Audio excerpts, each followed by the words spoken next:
Here's how the second race for the New Zealand Formula Fords line up. Stefan Webbling off the pole. Andre Heimgartner from grid 2. A row 2 start for Johnny Whelan and Tim Vickers. Row 3 start for Matt Williams and Richard Vickers. He makes some improvements from qualifying. Henry Thomas Kircher lines up alongside Christchurch's Ralph Godwin. Then we go back to the ever-improving Andrew Vincent.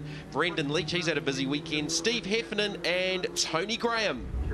Stefan Webbling won the first race for the New Zealand Formula Fords here at Teretonga. He starts off the pole for race number 2, and Mark Pedersen waiting for this race start. He's not on the favoured side of the track because it's still wet. The track is drying. Andre Heimgartner on the favoured side as we wait for the lights to go out.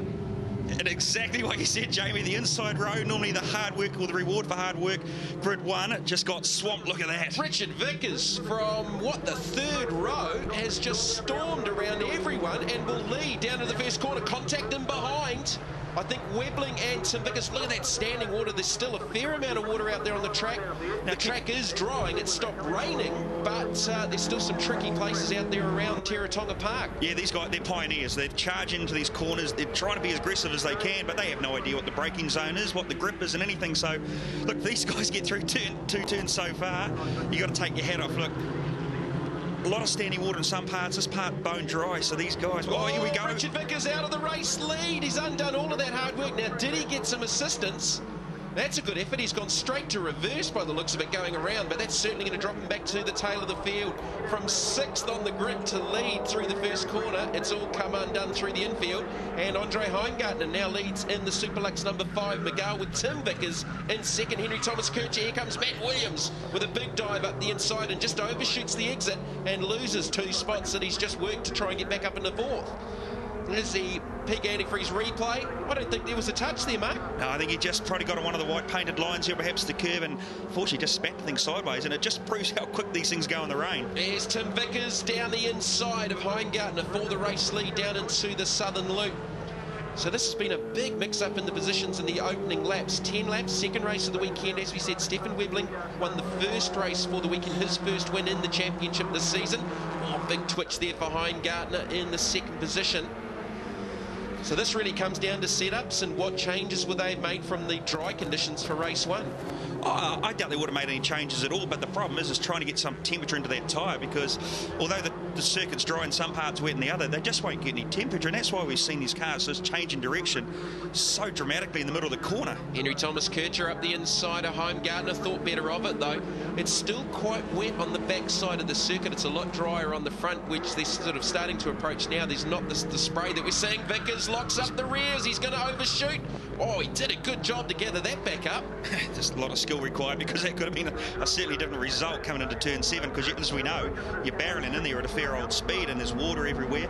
Look, we're 3 laps into this now. The temperatures were coming up. The guys would have done enough mileage now around here to say, here's a dry line, here's partial, here's wet. They'll be putting themselves in the best position, which is the dry line. Anybody that's going to pass is going to have to be pretty adventurous. Henry Thomas Kircher up into the second position. So we get 2 Van Diemen Stels. Oh, big snap through the middle of the southern loop for the young Christchurch driver in the Thanks Mum number 10. Oh, there's Vickers boy going very wide, all 4 wheels in the dirt there. Is Kircher into the lead, goes Henry Thomas Kircher. So Tim Vickers back to second. Now Matt Williams, who led the championship at the start of the weekend, is mired back there in the 7th position. He's really been struggling for balance so far inside the first 2 races, as Webbling comes back into the equation, looking to get an inside run on his teammate. Up at turn 5, there is Matt Williams in the E-Boss Miguel. So what's gone wrong for Matt Williams this weekend? I think I might hit the nail on the head. Maybe they've done a few changes because it was wet, and maybe those changes just haven't worked out the way the team favoured. This track here, it can rain 1 minute, 10 minutes is going to be almost a dry line. It just dries out quick. Well, what you can't sort of feel here at Teretonga, looking at the pictures, is the wind. It is very, very strong. And it'll be proving difficult through the infield, because they're basically going uphill straight into the teeth of the wind here at Teretonga. If anything, they're probably getting a little bit of a tailwind and some assistance on the main straight. Geez, Henry, he's just so tented on the throttle, isn't he? You see the minute he puts any application on, the car's trying to spin on him, he comes off, loads it up again. God, it's obviously a lot more treacherous than what we realise. So for race 1, it was Stefan Webbling from John Whelan, Tim Vickers, Andre Heimgartner and Matt Williams. Stefan Webbling taking over the championship lead, made a big gain on Matt Williams, with Williams only finishing back in the 5th position. So Webbling at the moment back in that 5th spot, battling with Johnny Whelan. Here is Whelan. So the cartridge world number 89, Van Diemen Stealth Scott by Webbling as well.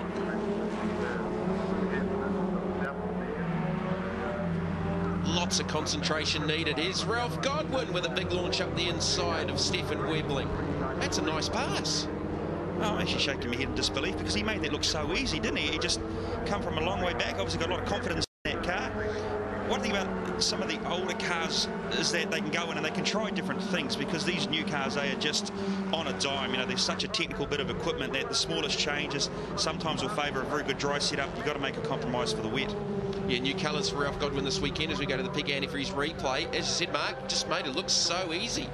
Hey, he just come from a long way back, just committed himself to the inside groove and got it away, and it's a really, really outstanding move in these conditions. Here comes Tim Vickers. He's right with Henry Thomas Kircher down into the southern loop. So the top two have just got a little breakaway now on Andre Heimgartner. Oh, a twitch there for Vickers in the middle of the southern loop. I mean, it's a wonderful corner, but this is where you really got to think about this place down into one with sort of semi-dry, semi-wet conditions. It makes it an even harder corner. Yeah, look at the cars move around. It's obviously a lot wetter. Oh, here we go. Vickers got him. Yeah, wow. He got him. I think Henry just ran a little bit wide and just got that run through the S's a little bit mistimed, and Vickers has seized the opportunity. You're right. As we go into 2, you saw the back of the car move around a bit. I just thought it was a spray coming up, but maybe out a little bit too deep in the brakes, and in he went, and that allowed Vickers to take that lead. Here comes the rest. Now, Williams and Webbling have made up some ground on the leaders, so they may be getting a little bit better if it's drying. Webbling looking to the inside of Williams. Williams looking to the inside of Heimgartner. Webbling's going to try and cross over and get the inside run. So there's your top 6. Tim Vickers looking for his 2nd win for the 10-11 series. Webbling and Williams, these two have traded a little bit of paint over the first couple of rounds. I was just going to question myself why Webbling would have moved to the right of the track and allowed Williams to come down the inside. He didn't execute the move, but this is going to be a 6-way battle for the lead any lap now. The track, you know, is drying every lap. These guys get more confidence in the cars. Vickers has pulled a bit of a gap, but as we know, that can change in the blink of an eye. So over the first 2 rounds and into the 3rd round here at Teretonga, we've had 4 different race winners. Matt Williams with 3, Andre Heimgartner with 2, Tim Vickers and Stefan Webbling with single wins apiece.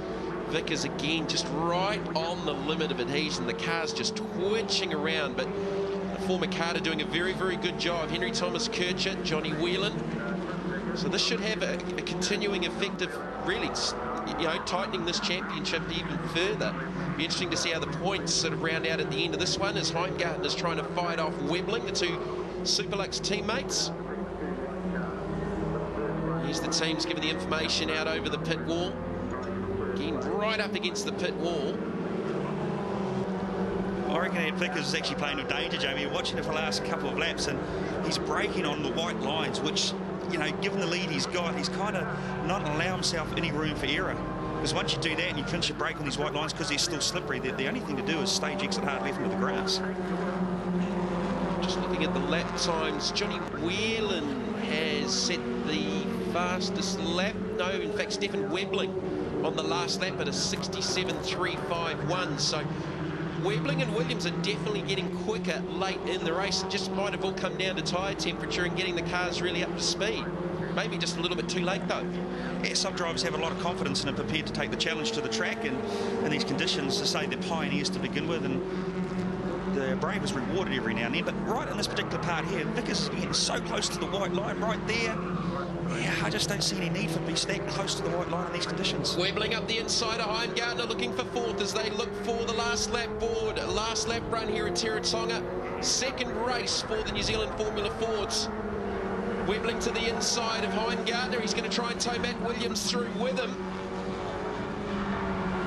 Side by side, down into one. Vickers leads down through the southern loop with 1 to go.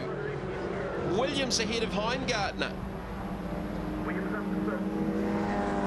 I don't think this is over. Watch for a couple of maybe last corner lunges into turn number 7 before the main straight. Young Tim Vickers, 18 years of age, looking for his 2nd race win of the championship, and he's got a pretty handy gap. It's just on a 1 second lead back to Henry Thomas Kircher. As the track continues to dry, I think Webling's going to have a go at Wheeling. Through Brickyard, look for the run up the inside as Whelan in turn was having a think about as Webling's gone to the outside of Whelan. Heimgartner trying to get an inside run on Williams as they head down towards the line. No doubt about the winner, it will be Tim Vickers. Henry Thomas Kircher comfortable enough in second. Who's going to be third? I think Webling's got to the outside. Webling third on the line. The Vickers team will be pretty happy. Tim Vickers with the victory. Henry Thomas Kircher in second from Stefan Webling, the championship leader. John Whelan, Matt Williams, Andre Heimgartner, Andrew Vincent and Brendan Leach. Hey Tim, congratulations mate, but you have to work me through. What was that like out there? I have to say it was pretty damn scary. Under the braking zones, there's no grip at all, and trying to change gears down and get some grip into the red tyres, and just nothing was happening out there. So, and there's pools of water across random parts of the track, so you come around the corner and suddenly you step out and you can't really do much. But yeah, I just found I was short shifting quite a bit and just trying to bring it home without spinning off like my brother did.